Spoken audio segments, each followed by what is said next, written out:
بسم اللہ الرحمن الرحیم۔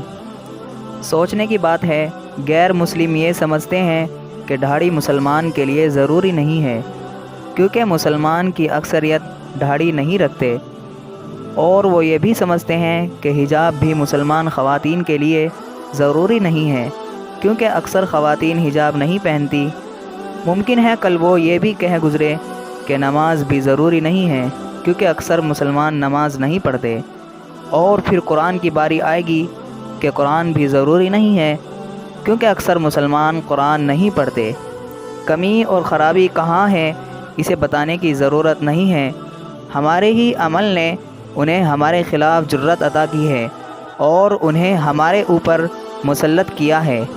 حقیقت بات یہ ہے کہ غیر مسلم خود سے کچھ نہیں سمجھ رہے، بلکہ ہم اپنے ہی عمل زندگی سے انہیں سمجھا رہے ہیں کہ ہمارے لیے اسلامی تعلیمات و احکامات اتنے ضروری نہیں ہیں، اور یہی وجہ ہے کہ اسلامی تعلیمات پر عمل کرنے کی آزادی چھن رہی ہے، کیونکہ جب آزادی تھی تو ہم نے عمل نہیں کیا، اور اب جب آزادی چھن رہی ہے تو ہم بلبلا رہے ہیں۔